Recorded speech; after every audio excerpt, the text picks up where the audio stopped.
Assalamu alaikum. My name is Dr. Saqib Iqbal. Welcome to lecture 2. Today we will talk about professionalism. Okay, these are the course outline for today. We will talk about what a professionalism is. I will give you definition of professionalism, and we'll talk about professionalism, how you can be professional while you are working in a professional job. Then we will talk about some characteristic of professionalism, and there are some traits of a professional which we will discuss. There are some moral laws and ethics which a professional has to follow. Then IEEE code of ethics. There are almost 10 code of ethics which we will discuss, and some scenarios for you to contemplate. Okay, professionalism takes more than knowledge. Professionalism is not just doing a job, rather it is a way of thinking and living. So when you are working in a professional job, then the way you behave at the workplace, the way you react to your responsibilities, and the way you deal with your customer and clients, that's all comes under the umbrella of professionalism. For example, if you think what a doctor is, okay, it's not just by going to a medical school. You cannot become a doctor just by studying medical science. You have to have some kind of moral ethics to be a good doctor, like how you behave with the patients, how you deal with them, how you take care of them, and how you give them good care when they are admitted in a hospital. That is why behavioral sciences is a subject which is taught to all doctors, so that they should know how they react to their patients and how they deal with them and how they take care of them. A profession isn't what you do or who you are. We say that somebody is a doctor. It doesn't mean that he is doctoring something. Rather, it means that he is a doctor by profession. Now, doctor means that he will be good to the patients, and he will take care of them, and he will treat their diseases. Similarly, when you're called engineer, it doesn't mean that you only engineer some software or you engineer some computer application. Rather, you are engineer and you have got some kind of responsibilities which you have to perform when you are working as an engineer in a software industry. A profession is who you are, not a contract. There are some kind of professional who just take care about their salaries, and the only motivation for them to work good is salary and incentives which they are offered at the working place. So these kind of engineers, they are not good professional, because a good professional is who is self-motivated, who think about others while at the workplace, and who, if working in a team, care about other team members. And also you have to take care of the customers and the clients who you are dealing with. Now I give you a question. You can think about such kind of professionals who just are self-centered and selfish. You must see a number of fields where some professionals are working who don't care about other people at the workplace. So I give you this question, that think about such kind of professionals around you who are self-centered and who are selfish, who think about themselves only. Life as a professional activities. So you perform professional activity of a type carrying high individual responsibility, requiring application of special skills to activities that are predominantly intellectual and varied rather than routine and normal. So basically the main activity of a professional is that you apply your skills and you do your jobs, but along with that you also think that what kind of responsibilities you have got as a professional. So how are an engineer's activities varied? So there are so many activities and tasks an engineer perform while at a workplace. So you can think about those activities, that how they are different from other professionals. Motivation for service takes first place over consideration of reward. Motivation is also an important trait in a professional's life. Motivation is that when you come to a workplace, you consider it the best place, and you consider it as if you are enjoying your duty. You are not just doing your duty, rather you are enjoying it. So motivation for service is the main thing, and the salary and the incentives are the secondary thing in a professional's life. And joy and pride. Along with motivation comes joy and pride. When you have got self-motivation, and when you are motivated to work in a working place, then you start feeling joy in your job, and you also start feeling a pride in what you are doing. And if you are just only doing job for salary or for some monetary incentives, then you don't feel joy and pride at a workplace. Rather, you feel as if you have been forced to work. And if you don't take joy and pride in computer science, then you should look for another line of work. Similarly, if you think, because you are a professional and in the future you are going to get a job in computer science field, so start thinking now. If you don't feel joy and pride in this area, then maybe this is not the area for you, and you should start looking at some other areas where you are more comfortable in, where you are more self-motivated. But if you are in computer science, you should love this field, and you should feel as if whenever you are working something in computer science, you should feel as if you are joyful, and this is the only thing you want to do in your life. Then only then you will become a good professional in computer science.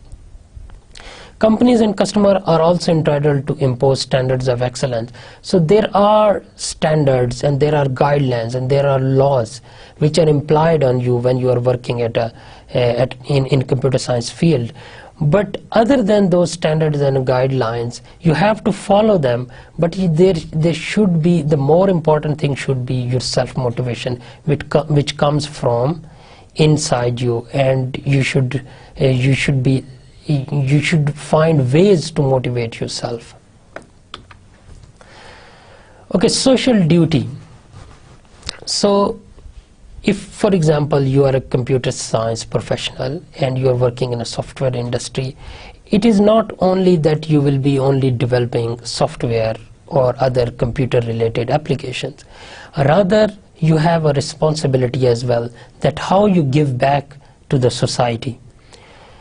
Society has given you a lot of things. For example, when you're living in your house, there are streets, there are roads, and there is electricity, there is gas.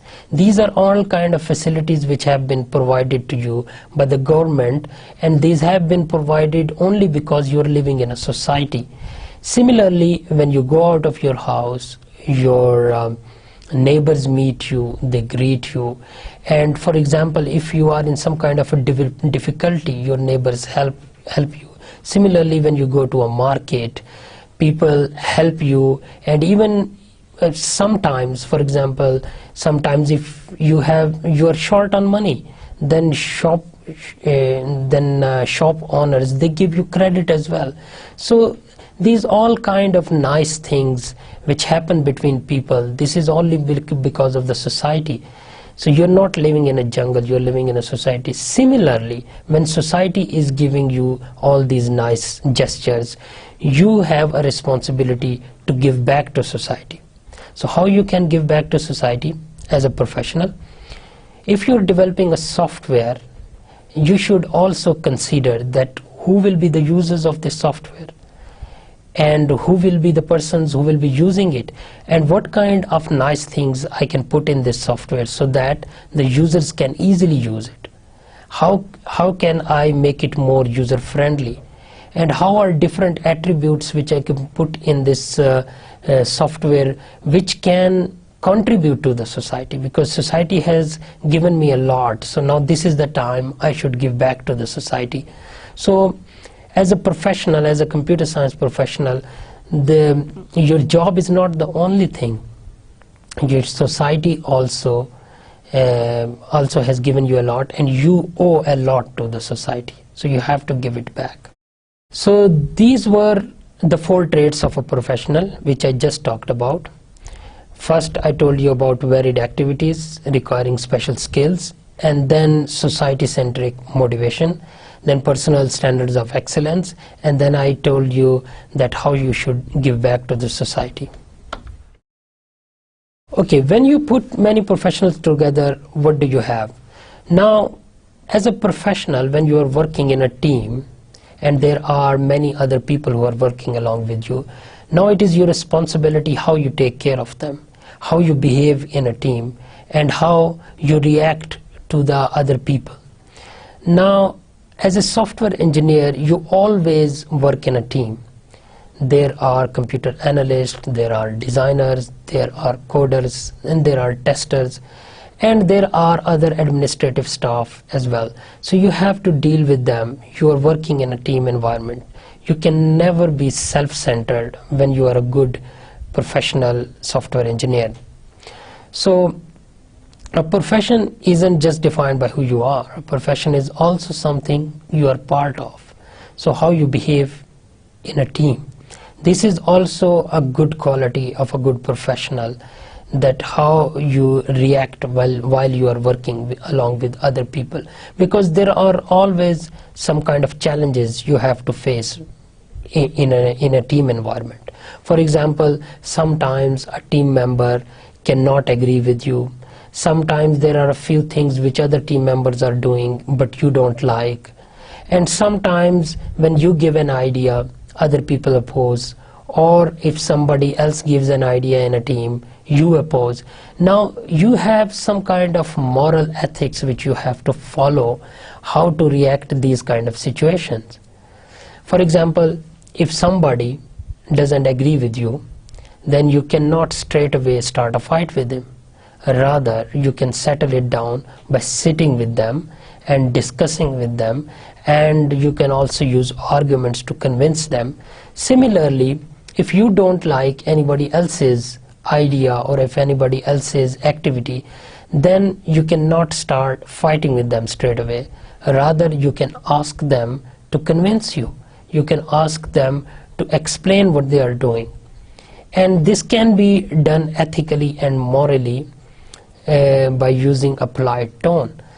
Similarly, if somebody has to share something in a team environment, then it is your responsibility. Then you should give due credit to them, because if somebody is doing their job, and even if you don't like their job, you should discuss with them politely, and you should also consider their part of work with open mind, and you should not only focus on your own work, like your work is the best and other people whatever they are doing, that is less in quality than you. This way, if you adopt this kind of strategy, then you can never work at your best in a team environment. Similarly, part of being a professional is behaving ethically. That is exactly what I talked about in the previous slide. Ethics means something more than law and morals. It carries an additional connotation of rightness. Now, ethics is something else. It's not just the laws and the morals or the guidelines which have been provided to you by the organization. It is something more than that. When you are working in a team environment, how you talk to your team members, how you react to their suggestions, this all is ethics. For example, if I give you an example, breaking the law can earn a fine or jail time, and breaking a moral can ruin your reputation, but breaking an ethic can ruin your conscience. So there is a conscience, जिसे हम उर्दू में ज़मीर भी कहते हैं. So there is a conscience in you.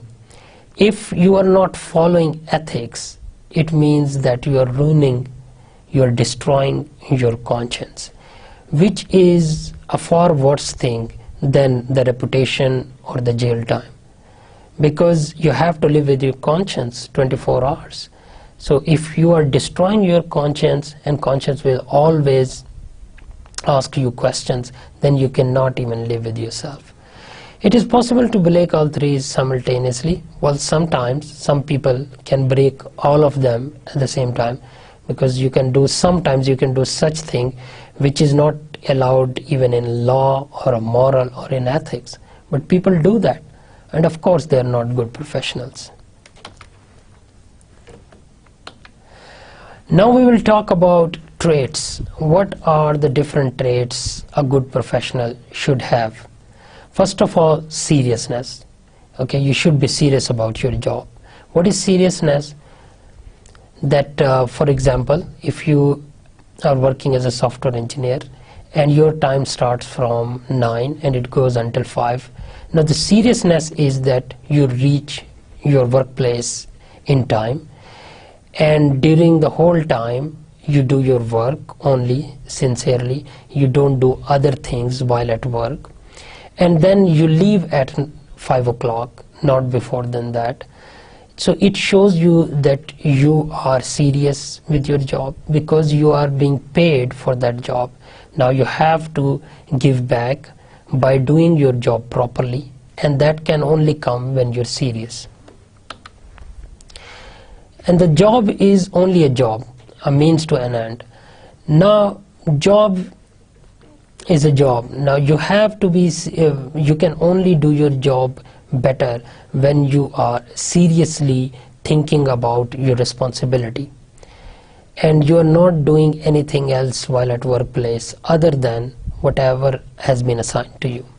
Okay, wanting to do better. Now the second trait is that there should be a will in you that you want to do better. Now what is that will? For example, if you're a software engineer, you have been assigned to design something. Now there are some other designers who are working on their design as well. Now you should have some kind of an inner competition. Okay, you should think that that if you perform better, then you will be regarded highly at your workplace. So you should always have that kind of self-motivation in you, that you have to perform better than your team members. Now this doesn't come as, this should not be a jealousy, or this should not be some kind of mean competition with other team members. Rather it should be a positive competition, and that competition should only take place within you. You should not mention it to other members. Rather you should have some kind of self-motivation in you, that you have to do good whatever is assigned to you. You should exhibit a never-ending quest to improve their performance in every variable, every project, every relationship, and every detail. So there is not only a job, but also whatever you're doing at a workplace, whatever the project has been assigned to you, or whatever the people you are dealing with, you should be good whatever you are doing, and you should have some kind of inner zeal to do better whatever you are doing at a workplace. Okay, dealing with the unexpected. Now at a workplace you always have to face a number of things which are unexpected, which you are not anticipating. Now you have to deal with them professionally. Now the stuff happens, things change, and the true professional rises to the occasion. So it is not that whenever you go to a workplace everything should happen as a routine. So sometimes if you are doing a job, some bad thing can happen which you never expected. Sometimes something what you are working on could be rejected by higher authority. So sometimes political culture or the inner culture of your organization could change. Now a professional, a true professional, is the one who deals with them positively and who deals with them professionally, and they don't fear whatever the new changes come. Rather, you rise to the occasion and you perform even better than what you are doing in a routine job. Trait 4 is communication skills. Now this is very important. Communication skills is that how you behave at a workplace, how you talk to other people at the workplace, how you talk to your clients and customers. Now communication skills is always important, and you must have seen in every advertisement in the newspaper or on internet, they always demand good communication skills. Now if we just talk about the meaning of communication skill, it is that how you communicate with other people. Now those other people could be your peers, could be your colleagues, could be your bosses, or could be your clients and customers.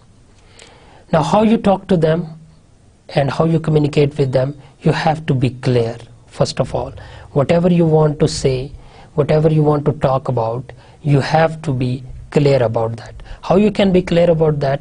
First, you have to be prepared for your communication. For example, if you're talking to a customer, you have to be clear what you will talk to and what you will say to them, what are the contents of your communication. So you should be prepared. If you are well prepared before any meeting, then you will always be clear what you want to say about. And concise. Concise is to the point. Now customers and clients, they always want you to be concise. Like whatever you want to say, you should say it to the point. You should not beat about the bushes. Rather, you should be only talking about whatever they want to listen. And how this can happen when you are well prepared. Again, and preparation is a part of duties of a good professional. Confident. Now confidence is also an important trait in a professional. Now, what is confidence? Confidence is that you're not nervous when you are talking to people, and whatever you want to say, you don't have any kind of hesitation, and you are verbally good, and you have eye contact with your clients and customers and the other people who you are talking to. And confident is also that whatever you say with an assertion, that you mean that thing. You're not only saying baselessly, rather you have got a prior knowledge about a thing what you are telling to the customers. And then again, this can only come when you are well prepared before a meeting. Okay, enthusiasm. Now the trait 5 is enthusiasm. You have to be enthusiastic. And what is enthusiasm? That is your attitude to everything. If you are enthusiastic, then you are also self-motivated, you are also dedicated to your work, and your attitude is always positive to whatever you are doing. So this is very important for a professional, that you should take everything positively and seriously, and whatever you want to do it in a good way, and your attitude should always be professional, and your attitude should be always be serious to whatever you are dealing with. Those who exhibit enthusiasm for what they do and greet each day with a positive attitude inevitably become a leader. Again, whatever you deal with, in the previous slide I talked to you about a trait which is very important, that you should be prepared for unexpected things. Again, here the attitude is also defined by the reaction of a professional to an unexpected event or unexpected change at the working place. Now whoever deals with this kind of change positively, they are the ones who are chosen as leaders, because these are the things which are noted at a workplace. Your bosses, your higher authorities, they always look at your attitude and how you are dealing with day-to-day activities. So if your attitude is positive and you rise to the occasion, and if there is any problem you deal with it positively, then obviously next time whenever they are looking for a leader, you could be the best choice for them.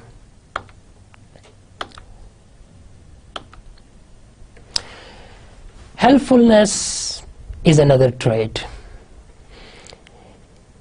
As we talked earlier in earlier slides, that a professional also has to perform better in a team environment. Now, helpfulness is that kind of trait that when you are working with other people, you should be helpful to them. You should not have any kind of professional jealousy with them.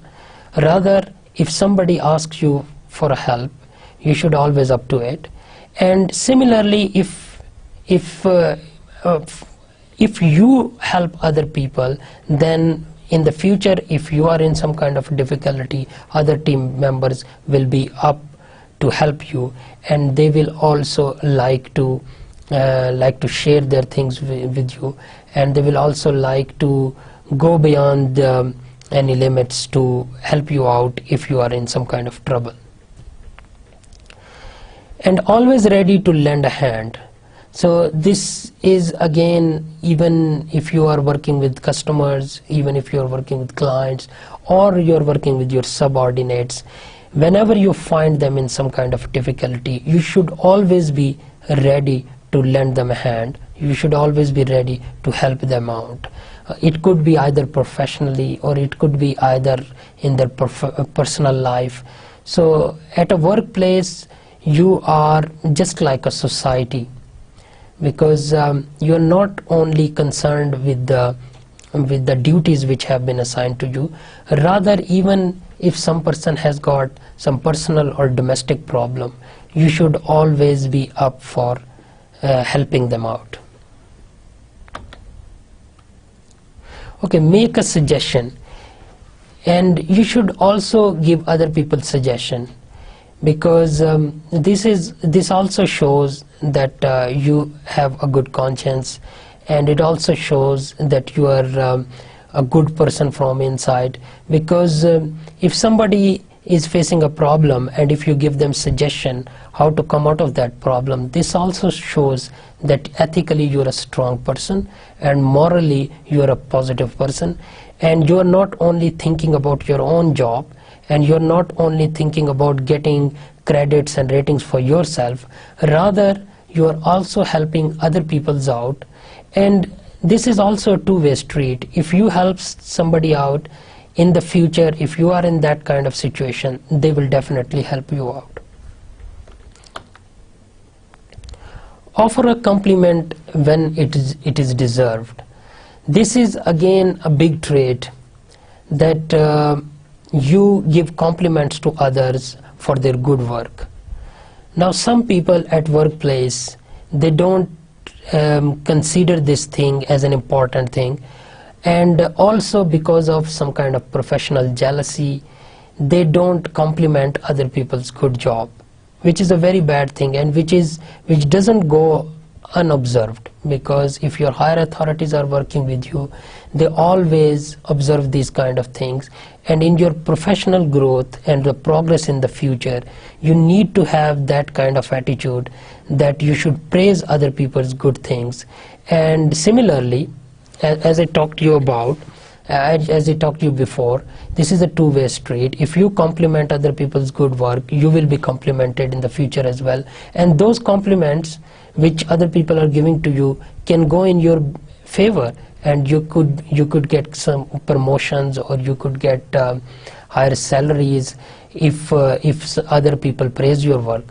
Now, this could only be done if you praise other people's work, and if you compliment good deeds done by other team members. Trait 7 is taking the initiative. Now, What is taking the initiative? For example, if you have been assigned 3 duties, and if you perform those 3 duties with full zeal, and if you perform them better, and if you do whatever you have been asked to do in those 3 activities, then it doesn't mean that you will be considered a very good worker. Rather, in taking initiative is a very plus attribute of a good professional, that rather than those 3 activities, you should come up with some other activities which you want to do, and you should always be ready to volunteer whenever it has been asked, and you should always be prepared to work other people's job other than the duties which have been assigned to you. This is a trait which takes you higher, and which helps you in getting promotions, which helps you to take your career further. Okay, trait number 8 is being cool under pressure. Now, some people lose their temper whenever they have some kind of difficulty at workplace, or whenever they have some kind of personal problem with other team members. Now, losing temper can never help you out in a professional environment. You have to have a cool head when you are doing your duties, especially when you are working in a team environment. Level-headed and calm. So you should always be calm whatever you are doing at your job place. Cheerful demeanor even under stressful times. Because when you are in a working environment, you are not at your home, you are not among your family members. Rather, you are among other professionals, and you are among other peers, colleagues, and you have got your bosses with them, you have got your customers with them. So you have to have a cheerful demeanor all the time. You should have to have a smile on your face, and even under a lot of pressure, even under the environments which you don't like, you have to deal with cool head, and you have to have that kind of cheerful attitude with other people, which is a trait of a good professional. Remains focused. Now, what is remaining focused when you are doing your job? Now, there could be distractions at workplace, but as a good professional, whatever has been assigned to you, you should remain focused on your tasks, and you should not be distracted with other kind of problems at workplace and the problems which you can have from your personal life.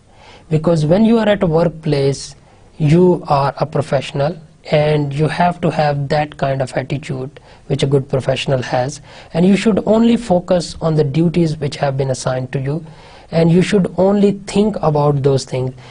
Then and only then you will be able to perform them better. Navigate through obstacles or setbacks, but never lose sight of where they headed. Now, there will always be some problems when you are doing your duties, and there will be always some kind of setbacks. Setbacks are the things which you don't expect. There could be events, there could be problems which you never anticipated, as we talked about in earlier slides. Then, even then, you should deal with them with a cool head, and you should deal with them professionally and ethically, and only then you will be able to remain focused in your job. Okay, the 10th trait is, which is also very important, don't follow, rather lead. True professionals aren't faint of heart and analyze the situation and willing to take new paths and try new solutions. A good professional is not only a worker, but rather a true professional is an inborn leader. What is an inborn leader, and what are the responsibilities? As I talked before, that you should take initiatives, and you should not only do your own duties, rather you think about helping other people out, and you think about other duties which have not been assigned to you. Rather, you should always be prepared to do volunteer works, and that can only happen when you have got a leader in you, and when you are not only a normal worker, rather you want to always remain ahead of other members. Again, here, remaining ahead doesn't mean that you are jealous of other team members. Rather, you are self-enthusiastic, you are self-motivated and dedicated, and you want to do best. That is why you want to go ahead of other team members, and that kind of skills will make you leader.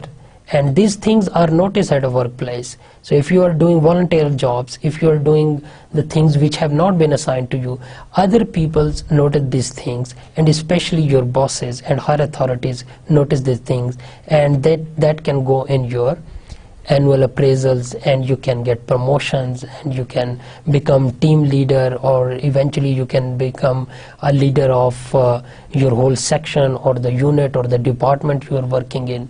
So following will only earn you regular salary or regular incentives, but leading will always take your career further.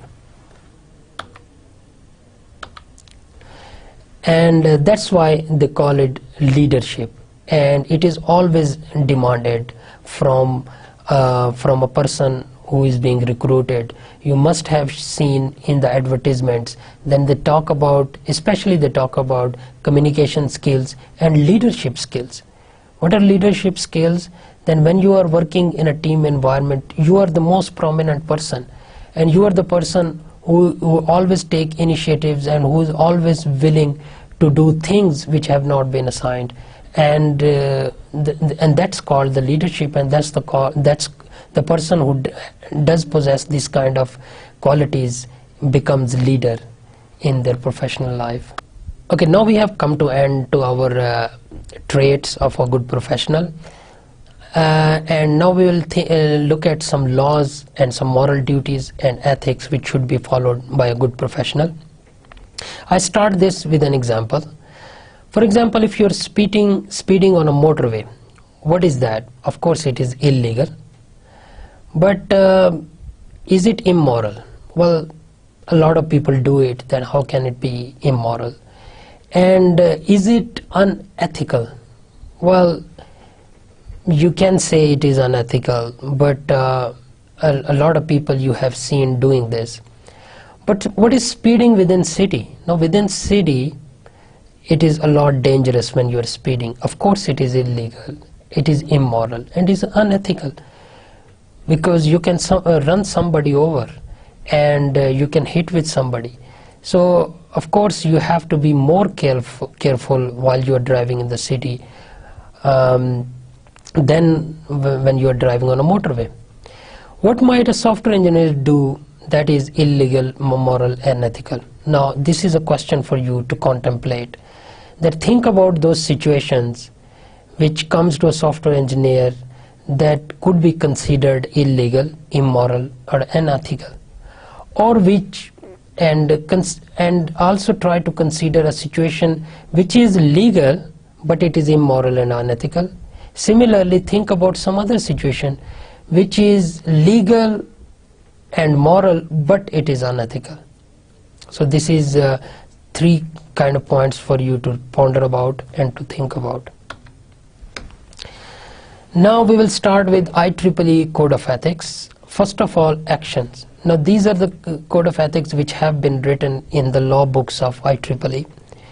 Now how your actions should be. Public software engineers shall act consistently with the public interest.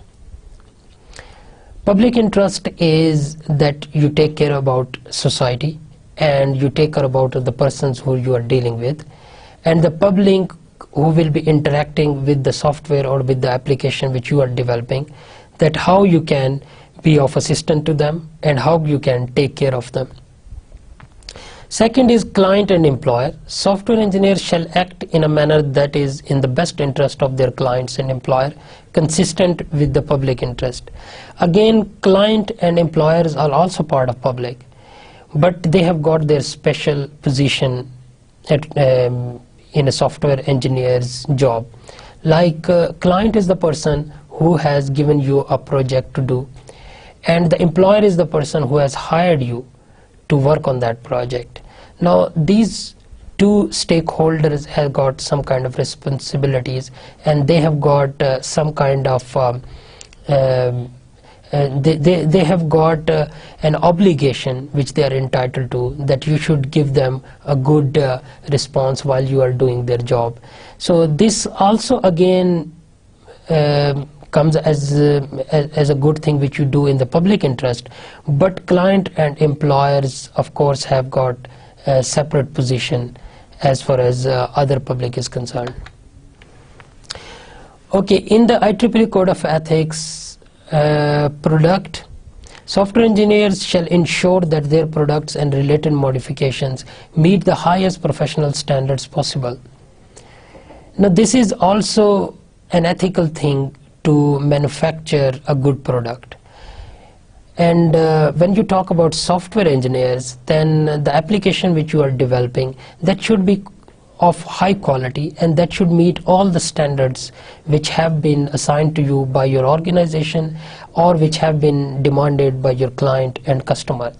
So if you are developing a good software, if you are developing a good application, it means that ethically you are doing a good professional job, and ethically you are doing in the interest of your client and your employer.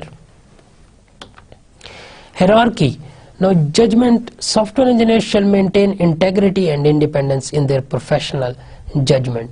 Now the professional judgment is that how you consider other people, and where do you put other stakeholders in the organization, where do you put your client, where do you put your higher authority, and how you deal with your subordinates. This all comes under the judgment. The good judgment is a trait of a good professional. Management. Software engineer managers and leaders shall subscribe to and promote an ethical approach to the management of software development and maintenance. The set of activities are managed.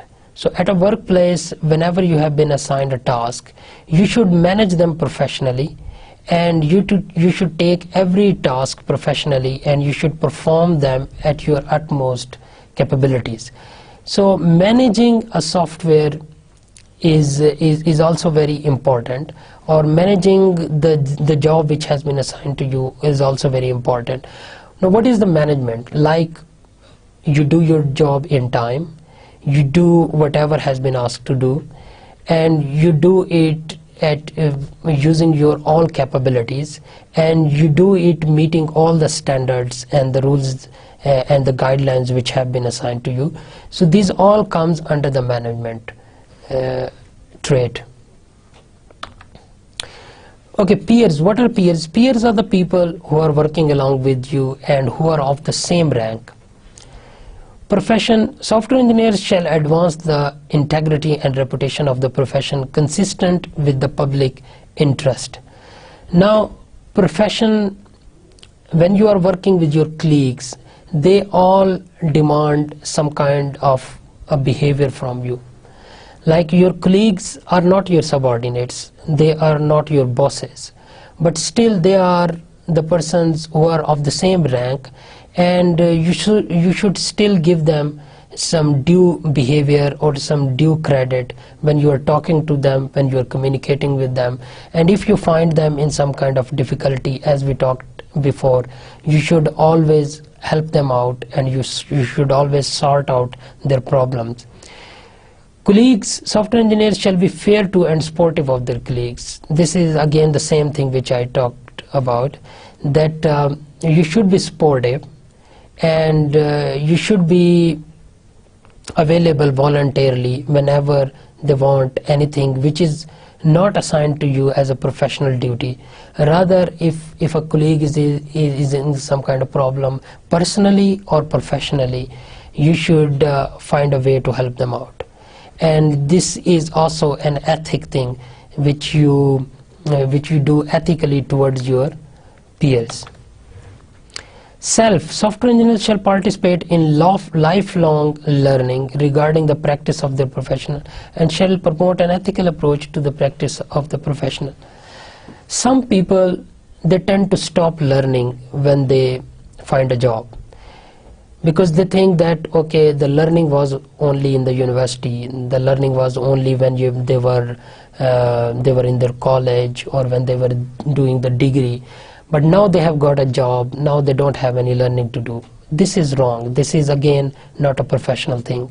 And ethically also this is not correct for a good professional. Learning is a lifelong thing.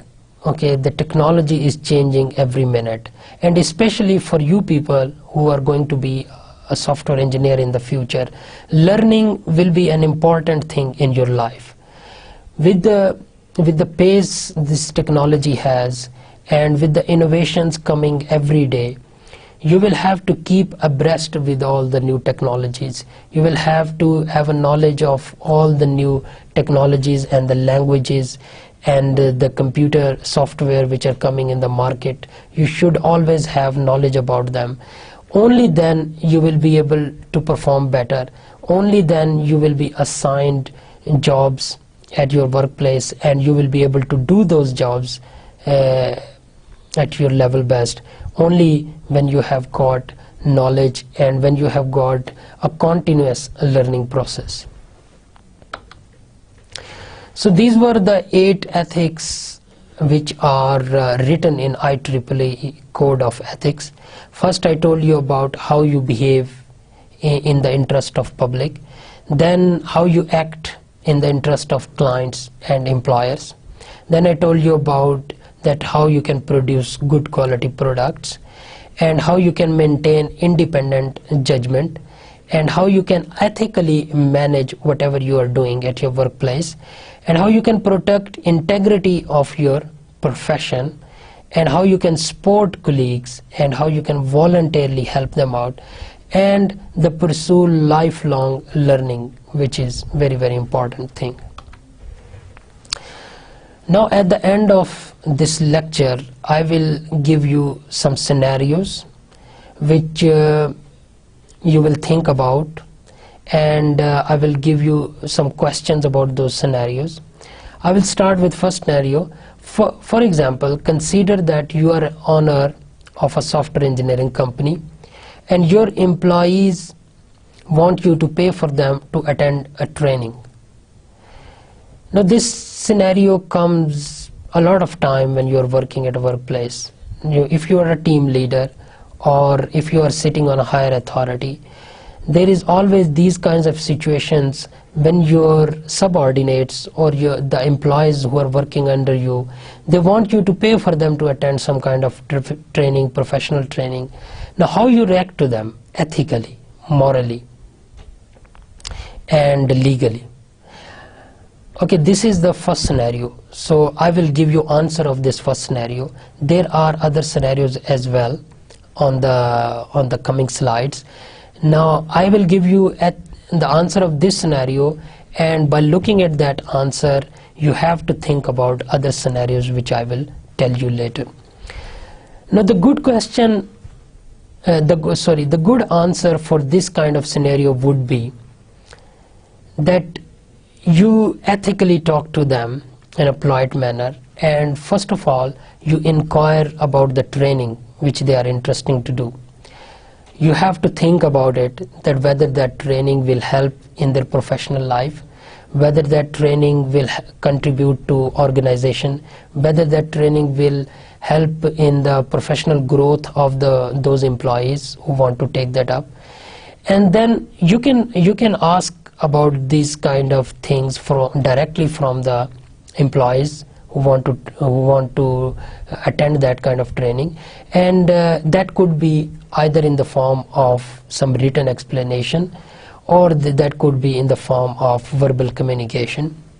Now this is an ethical thing to do, that you should first look at the importance of the training, And what is the moral thing? The moral thing is that you should put yourself at their position. You should consider yourself as employee, and you should then think about it whether that professional training is good for you or not. And if you think it is good for you, then it should also be good for those workers who want to attend that meeting.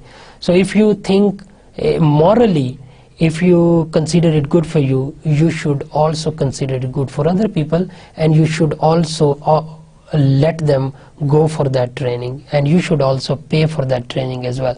That is the best moral thing you can do. And what is the legal thing? Now the legal thing is that you should look into the law books of the organization. You should look into the code of conduct and the rules and regulations which have been set by the organization, and you should check whether organization allow you to pay for the employees training. And if organization allows you to do that, and if it is morally and ethically good as well, then you should definitely let them go for that training, and you should also pay for their training as well. That will be the best solution for this kind of scenario, legally, morally, and ethically. Now I will give you some other scenarios. Now it is your job to think about them, that how you will react to these kind of scenarios, looking at legal, moral, and ethical obligations. Scenario 2 is you are the owner of a software engineering company. Your employees want you to let them do pro bono work for a local non-profit organization or company type.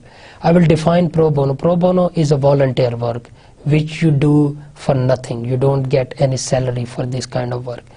So if your employees want to do that kind of volunteer job for a non-profit organization, how you can respond to them, how you can react to this kind of application by considering legal, moral, and ethical considerations.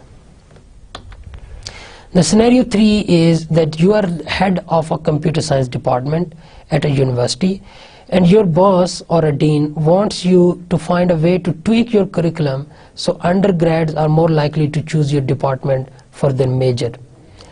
Now if you are working as a teacher, as I do, I'm also a software engineer and I'm working as a teacher, maybe some of you will have the same kind of profession as I have.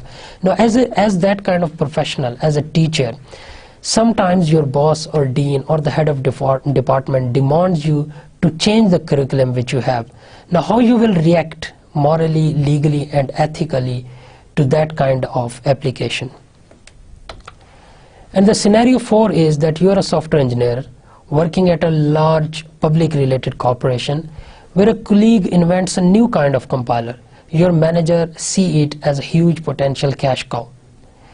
Now that kind of compiler is maybe it's in demand, and your manager wants to cache it, and your manager thinks that it could bring a lot of revenue to the organization.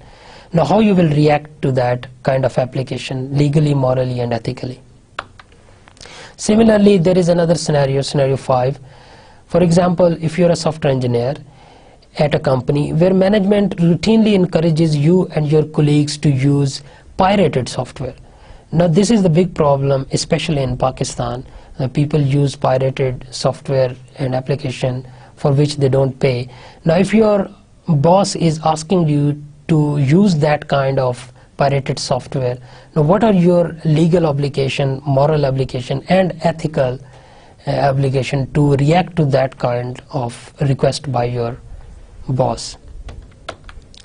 So these were the 5 scenarios, and I want you to think about all these scenarios and come up with good answers that how you can legally respond to that kind of scenarios if you are working as a professional in a working environment. Okay, this concludes our lecture. Now I will summarize whatever has been taught to you in this lecture.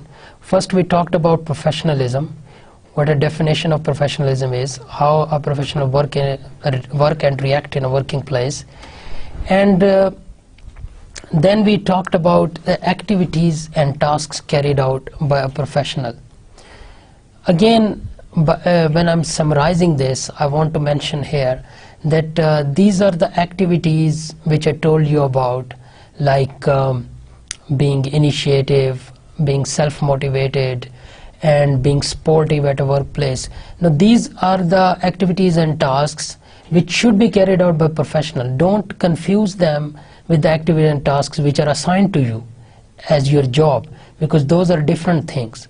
These are some kind of obligations, ethical, moral and legal obligations, which you have to follow for being a good professional. For being better at a job is a different thing, but being good professional is totally different thing. So don't confuse them with the activities. For example, if you're a software engineer and if your boss assigns a design of a software to develop, now that design is basically a requirement of your job. Now that is a different task, but when you do it better and when you follow the ethical rules which I just told you about, the IEEE ethical rules or the moral rules which we talked about, if you follow them, then definitely you will make that design professionally, and then you will also consider what you owe to the society. You will also consider that this application for which this design is being made will be used by users, and how those users could use them better. So of course you will consider a lot of other things which are not related to that particular design, rather they are related to your behavior, your professional behavior towards your job. Then I talked to you about traits of a good professional. Now these traits, of course these traits should be present in everybody, whether you are not a good, whether you are not working in a professional job or not. They are that kind of general traits which should be carried out by any good person. But these are the traits which are more important for a good professional. So you have to have these kind of traits. Now this is not just a lecture.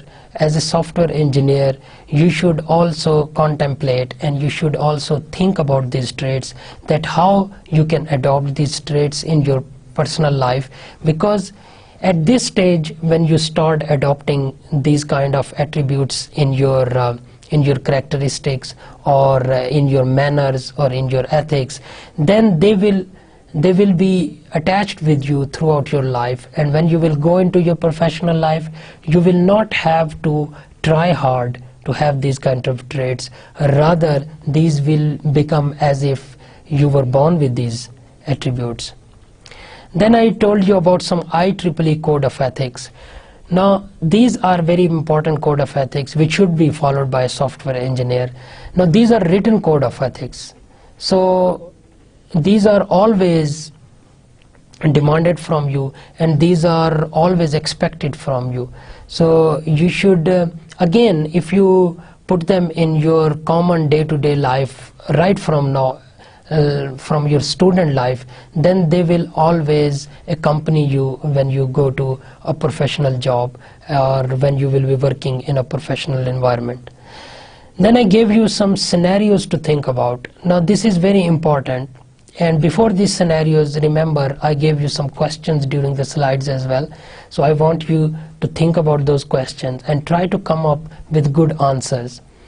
And the scenarios I gave you about, for these scenarios you can always go online and read about the literature about ethics, moral and legal responsibilities of a software engineer, and in the light of those rules which you find in the literature, try to think about these scenarios, that as a professional software engineer, if you are faced with these kinds of situations, then how you will react and what will be the procedures which you will follow, and how you will react ethically and morally if you have been encountered with these kind of situations. And now what will be the next lecture? Now I'm telling you about the next lecture so that you should be prepared when you listen to the next lecture. Our next lecture will be on the professional activities and their role in the society. we did talk about professional activities and the tasks which are carried out, but still you as a professional you have an obligation towards the society as well. We did study this in only one slide, but in the next lecture we will talk about this in a detail, and we will look at some of the responsibilities which a good professional has to have and has to follow, and there are some kind of rules and standards and guidelines for software engineers especially, which they have to follow to contribute to the society. And then we will talk in detail about the professional ethics. Now I gave you some introduction of the IEEE Code of Ethics, but there are some other ethics as well which entails to computer science professional, and which are also a responsibility of a software engineer to follow. So we will go into detail of those ethics, and we will look into the different rules and regulations which have been set by the organizations or the different kind of bodies and entities which are professionally connected to computer science field. So this concludes our today's lecture, and I will see you in the next lecture. Thank you very much. Allah Hafiz.